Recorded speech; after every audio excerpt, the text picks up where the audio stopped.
তারা সফল হলে বিপ্লব সফল হবে। তারা ভুল করলে, বিপ্লব ব্যর্থ হলে দায় তাদের উপরে অবশ্যই বর্তাবে। তারা ব্যর্থ হন, আমরা এটা চাই না। আজকে যারা উপদেষ্টা পরিষদে এসেছেন, এক ভাই বলেছে যারা বসেছেন, না তারা বসেনি, আমরা বসিয়ে দিয়েছি। গোটা জাতি তাদেরকে বসিয়ে দিয়েছে। কাউকে না কাউকে প্লেনের ককপিটে বসতে হবে প্যাসেঞ্জারকে ডেস্টিনেশনে নিয়ে যাওয়ার জন্য, এবং যারা বসবেন তাদের নো হাউ থাকতে হবে। তারা জানবেন যে কি বিষয় নিয়ে তারা বসেছেন, কি তাদের দায়িত্ব। আমরা তাদের উপর আস্থা রাখার পক্ষে। আমরা দেখতে চাই তারা সফল হবেন। তারা সফল হলে বিপ্লব সফল হবে। তারা ভুল করলে, বিপ্লব ব্যর্থ হলে দায় তাদের উপরে অবশ্যই বর্তাবে। তারা ব্যর্থ হন, আমরা এটা চাই না। এই জন্য জনগণের পক্ষ থেকে আমরা তাদেরকে অর্থবহ সহযোগিতা করতে চাই। শুধু বলবো, বিপ্লবের সেন্টিমেন্টটা বুঝে আপনারা যেন চলেন। জনগণ এই বিপ্লবের যে চেতনা অন্তরে ধারণ করেছে, এটা যেন কখনো আপনারা ভুলে না যান। এখানে কারো খেয়াল খুশি ব্যক্তিগত ইচ্ছা মতো চলার, বাস্তবায়ন করার কোনো সুযোগ নেই। ইতিমধ্যে বিভিন্ন জায়গায় পুনর্বিন্যাস করা হয়েছে, কিছু সংস্কার আনা হয়েছে, এবং ব্যাপক অসন্তোষ কোনো কোনো ক্ষেত্রে দেখা দিয়েছে। কেন এটি হবে? এই ব্যাপারে যথেষ্ট সতর্কতা অবলম্বন করা উচিত। যারা সরাসরি জুলুমের সাথে জড়িত ছিল এবং স্বৈরাচারের দূষর হিসাবে যারা পাশে থেকে সহযোগিতা করেছে, তাদের কোনো নৈতিক অধিকার নেই রাষ্ট্রীয় কোনো গুরুত্বপূর্ণ জায়গায় থেকে এই জাতিকে সেবা করার। তারা এই নৈতিক অধিকার হারিয়েছেন, তাদের অপকর্মের কারণেই হারিয়েছেন। বরঞ্চ তাদের অপকর্মকে চিহ্নিত করে তাদের বিরুদ্ধে অভিযোগ দায়ের করে তাদেরকে আইনের আওতায় আনতে হবে। যদি এরকমটি করা হয়, আগামীতে কোনো সরকার স্বৈরাচারী হতে পারবে না, আর স্বৈরাচারের দূষর হওয়ার দুঃসাহস কেউ দেখাবে না। সম্মানিত ভাই বোনেরা, এই সরকারের কাছে অনেক প্রত্যাশা মানুষের, কিন্তু সব প্রত্যাশা যদি অনির্বাচিত একটা অন্তর্বর্তীকালীন সরকারই পূরণ করে দেয়, তাইলে নির্বাচিত সরকারের দরকারটা কি? এবং তারা কি পারবে? এটা তাদের জব নয়, তারা এটা পারবে না। এই জন্যে রাজনৈতিক দলগুলোর মধ্য থেকে দাবি উঠেছে যে নির্বাচনের রোডম্যাপ দিতে হবে। আমরা বলছি একটা রোডম্যাপে হবে না, দুটা রোডম্যাপ দিতে হবে। প্রথম রোডম্যাপটি হবে সংস্কারের। কি কি বিষয়ে সংস্কারের কাজ উনারা করবেন এবং তার টাইম লাইনটা কি হবে, সময়সীমা কি হবে, এটা হবে একটা রোডম্যাপ। এটা যদি সফল হয় তাহলে দ্বিতীয় রোডম্যাপটাও সফল হবে। প্রথমটা যদি সফল না হয়, দ্বিতীয়টার কোনো প্রয়োজনই নেই, ওটা দিয়ে কিছুই হবে না। আর প্রথমটা ঠিক করার জন্য অবশ্যই এই ব্যাপারে অংশীজন যারা আছেন, রাজনৈতিক স্টেক হোল্ডার আছেন, সিভিল সোসাইটি আছেন, আরও এরকম যারা আছেন, তাদের সাথে বসতে হবে, বসে সেটেল করতে হবে, ঐক্যমতে আসতে হবে যে এই বিষয়ে সংস্কার হবে এবং এই টাইম লাইনের ভিতরে সংস্কার হবে। এই কাজগুলা যদি তারা করেন, তাইলে তাদের নাম ইতিহাসে সোনার অক্ষরে লেখা থাকবে ইনশাআল্লাহ। কিন্তু এখান থেকে যদি চুল পরিমাণ তাদের কোনো বিচ্যুতি ঘটে, তাহলে জাতির সর্বনাশ তাদের হাত দিয়েই হবে। আমরা আশঙ্কা থেকে বাঁচতে চাই এবং আশাবাদী হয়ে থাকতে চাই।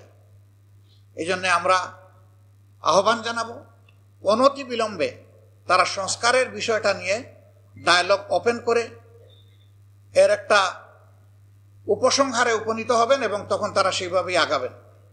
যদি এই রোডম্যাপ ধরে সংস্কার আগায়, আমরা বিশ্বাস করি মাসের পর মাস খুব বেশি প্রয়োজন হবে না, একটা সুনির্দিষ্ট সময়ের মধ্যে এটা সম্ভব।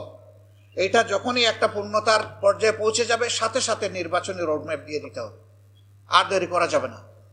কারণ নির্বাচনের দিকে যাওয়ার মানেই হচ্ছে গণতন্ত্রের দিকে ফিরে আসা। দেশে তো গণতন্ত্রকে জবাই করা হয়েছে, একটা টার্ম চালু করা হয়েছিল উন্নয়নের গণতন্ত্র। আমি ভাই দুনিয়ার কথা ওইটা শুনি নাই।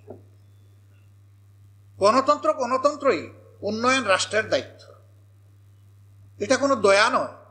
নাগরিকদের ট্যাক্সের টাকায় এবং দেশের প্রয়োজনে ঋণ করা টাকায়, দুইটাকে সমন্বিত করে জনগণ তার কাঙ্ক্ষিত উন্নয়ন পাবে, এটা জনগণের অধিকার, আর এটা সরকারের দায়িত্ব। আমাদের একটা ব্যাড কালচার আছে, জনগণের টাকায় আমরা বিভিন্ন ধরনের স্থাপনা তৈরি করি, আর ওখানে আমার বাপের নামটা আমি টানাই এলি। টানান, একটার জায়গায় 10টা টানান, আপনার সম্পত্তি বিক্রি করে টানান। জনগণের টাকায় যদি কোনো নাম দিতে হয় তাহলে জনগণ যা পছন্দ করে তাই দিত। হ্যাঁ, জাতীয় বীরদেরকে সম্মানিত করার এই প্রভিশন সভ্য জগতে রয়েছে, সেটা সম্মানের সাথে হতে হবে, যেখানে সেখানে নয়, সর্বত্র নয়, সব কিছুতে নয়। সেটাও হতে হবে পরিমিত পরিমাণ এবং যথাস্থানে যথাযথভাবে। আর পালা বদলের সাথে সাথে নাম বদলের এই কালচার, এটাও কোনো ভালো লক্ষণ না। এমন নাম আমি কেন দেব যে নাম পালা বদল হলেই নাম বদল হয়ে যায়? নাম এমনভাবেই দেওয়া উচিত যত পালা বদল হোক নাম তার সম্মানের জায়গায় থাকবে ইনশাল্লাহ। যখন এইটাকে যৌক্তিকভাবে বস্তুনিষ্ঠভাবে করা হয় তখন নামের উপর কেউ হাত দেয় না, কিন্তু যখন মতলব হাসিল করার জন্য করা হয় তখন কিন্তু এই বিপত্তি ঘটে। আমাদের সমস্যা হলো নির্বাচনের আগে আমরা হাত জুড়ে মাপ চাই, সবার সাহায্য চাই, অমুক ভাইয়ের চরিত্র একেবারে গোলাপ ফুলের মতো পবিত্র, সাদা গোলাপ, লাল গোলাপ, সব গোলাপ।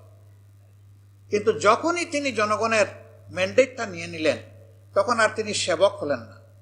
আবার অনেকে স্লোগানও দেয়, রাজনীতি আমার উত্তম সেবা, সেবাই আমার রাজনীতি, সেবাই আমার ধর্ম।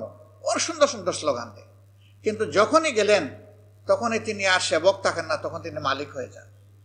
আর আমরা বেচারারা সবাই হয়ে যাই তাদের প্রজা। প্রজারও একটা মর্যাদা থাকে, ওইটাও পাই না। আধুনিক দাসে তারা আমাদেরকে পরিণত করার চেষ্টা করে।